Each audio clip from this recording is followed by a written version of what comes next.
کہتے ہیں ایک بار شیخ جنید بغدادی سفر کے ارادے سے بغداد روانہ ہوئے۔ حضرت شیخ کے کچھ مرید ساتھ تھے۔ شیخ نے مریدوں سے پوچھا، تم لوگوں کو بہلول کا حال معلوم ہے؟ لوگوں نے کہا، حضرت وہ تو ایک دیوانہ ہے، آپ اس سے مل کے کیا کریں گے؟ شیخ نے جواب دیا، ذرا بہلول کو تلاش کرو، مجھے اس سے کام ہے۔ مریدوں نے شیخ کے حکم کی تعمیل اپنے لیے سعادت سمجھی۔ تھوڑی جستجو کے بعد ایک صحرا میں بہلول کو ڈھونڈ نکالا اور شیخ کو اپنے ساتھ وہاں لے گئے۔ شیخ بہلول کے سامنے گئے تو دیکھا کہ بہلول سر کے نیچے ایک اینٹ رکھے ہوئے دراز ہیں۔ شیخ نے سلام کیا تو بہلول نے جواب دے کر پوچھا، تم کون ہو؟ کہا، میں جنید بغدادی ہوں۔ تو اے ابو القاسم، تم ہی وہ شیخ بغدادی ہو جو لوگوں کو بزرگوں کی باتیں سکھاتے ہو؟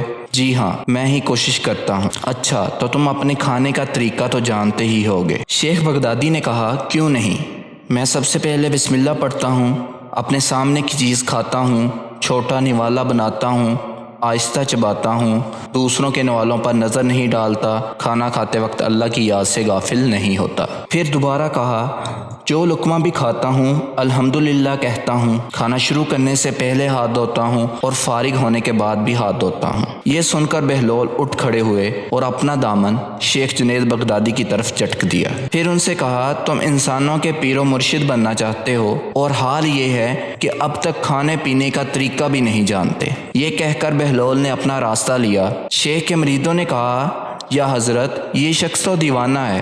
ہاں، دیوانہ تو ہے، مگر اپنے کام کے لیے ہوشیاروں کے بھی کان کاٹتا ہے، اس سے سچی بات سننا چاہیے، آؤ اس کے پیچھے چلیں، مجھے اس سے کام ہے۔ بہلول ایک ویرانے میں پہنچ کر ایک جگہ بیٹھ گئے۔ شیخ بغدادی ان کے پاس پہنچے تو انہوں نے پھر سے یہ سوال کیا، کون ہو تم؟ میں ہوں بغدادی شیخ جو کھانا کھانے کا طریقہ نہیں جانتا۔ بہلول نے کہا، خیر تم کھانا کھانے کے آداب سے ناواقف ہو تو گفتگو کا طریقہ جانتے ہی ہوں گے۔ شیخ نے جواب دیا، جی ہاں، جانتا تو ہوں۔ بہلول نے کہا، تو بتاؤ کس طرح بات کرتے ہو؟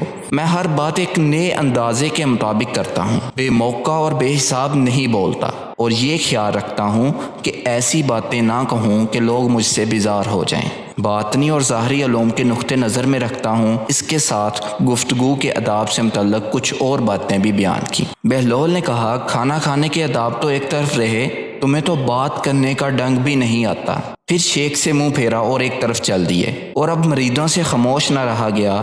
انہوں نے کہا، یا حضرت، یہ شخص تو دیوانہ ہے، آپ دیوانے سے بھلا کیا توقع رکھتے ہیں؟ بھئی مجھے تو اس سے کام ہے، تم لوگ نہیں سمجھ سکتے۔ اس کے بعد شیخ نے پھر بہلول کا پیچھا کرنا شروع کر دیا۔ بہلول نے مڑ کر دیکھا اور کہا، تمہیں کھانا کھانے اور بات کرنے کے آداب معلوم نہیں، سونے کا طریقہ تو تمہیں معلوم ہوگا۔ شیخ نے کہا، جی ہاں، معلوم ہے۔ اچھا بتاؤ تو تم کس طرح سوتے ہو؟ جب میں عشاء کی نماز، درود و وظائف سے فارغ ہوتا ہوں تو سونے کے کمرے میں چلا جاتا ہوں۔ یہ کہہ کر شیخ نے سونے کے وہ آداب بیان کیے جو انہیں بزرگان دین کی تعلیم سے حاصل ہوئے تھے۔ بہلول نے کہا، معلوم ہوا کہ تم سونے کے آداب بھی نہیں جانتے۔ یہ کہہ کر بہلول نے جانا چاہا تو حضرت جنید بغدادی نے ان کا دامن پکڑ لیا اور کہا، اے حضرت، میں نہیں جانتا، اللہ کے واسطے تم مجھے سکھا دو۔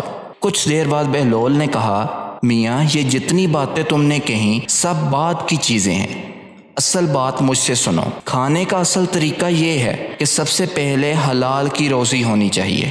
اگر غذا میں حرام کی آمیزش ہے تو جو آداب تم نے بیان کیے ہیں ان کے برتنے سے کوئی فائدہ نہ ہوگا، دل روشن ہونے کی بجائے اور تاریخ میں چلا جائے گا۔